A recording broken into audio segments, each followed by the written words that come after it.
जो करणार आहे त्याला शासन झालं. ज्या घुलेबंधूंचं झालं आहे ते दुर्दैवी चांगलं झालंच नाही. असं कोणाच्याच लेकराबद्दल होऊ नये. जो करणार आहे त्याला शासन झालंच पाहिजे, तो कुणी पण असो. ते कुठं जातीवाद, मी त्यांसारखा पॅटर्न नाही राबवू शकत. हा, खून केले संतोषभाई देशमुखांचा तरी ते मोर्चे काढणार, रास्ता रोको करणार, आमच्या माणसाने केलंच नाही म्हणणार. तो पॅटर्न मी नाही राबवू शकत. ते परळीचा धन्याचा पॅटर्न जो आहे ना, तो मी नाही राबवणार. मी आहे तेच बोलणार. मी आहे तेच बोलणार आणि जे सत्य आहे ते आहे. ते लेकरू मेलंयचं घुलेंचं, तर त्या लेकराला न्याय मिळाला पाहिजे. या मताचे आम्ही मराठी आहेत सगळे. आम्ही मराठी असं नाहीत की आमचं आहे किंवा दुसऱ्याचं आहे म्हणून गुंतलं पाहिजे. या नीतीचे आम्ही नाहीत, कारण ती पॅटर्न आम्ही नाही चालवीत. हा, तो चालवितो ना आता. बाप्पाच्या का काहीतरी पोराचं बी नाव घेतलंय जणू. म्हणजे अरे ती एस पी चांगला आहे, ते बळच गुन्हे नाही दाखल करत कोणावर. असेल ना तर ती मधीत टाकी, नसल तर तो एस पी बीडचे कावसाहेब कोणाला टाकू शकत नाही.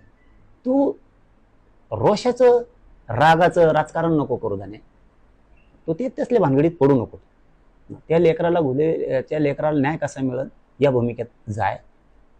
कुठंतरी कुठं याचं पोरग आणि त्याचं पोरग आणि ते बाप्पाचं पोरग असलं खरंच खोट्याचं खरं काय असेल ते करतातच नाही एस पी साहेब. त्यात काय आम्ही थोडंच पाठीशी घालतोय कोणाला, किंवा त्यांचं पोरात नाव आलं मग घेऊ नका, नामकच करू नका. जे खरं असेल ते होईल, खोटं असेल तर नाही होणार. आणि ते एस पी साहेब इतकंही नाहीये, बीडचे एस पी साहेब आहेत ना कावसाहेब, इतकं ते म्हणजे भावना शून्य नाहीये. माणुसकी सोडलेला माणूस नाही. ते बीडला खास माणूस लागलाय. साधा फोन करा त्या माणसाला, एस पींना बीडच्या, साधा असा की साहेब असं असं झालंय, ते बांधाचं आहे किंवा त्या कुठं अपहरण झालं किंवा कुणीच मुलीला काय झालं किंवा मुलाला काय झालं, कुणी मारामार, लगेच गुन्हा. जे खरं असेल ते लगेच करतो तो माणूस.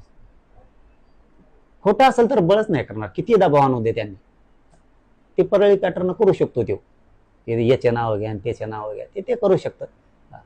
पण ते खोटं असू शकतं सगळं 100%. ज्या घुलेबंधूंचं झालंय ते दुर्दैवी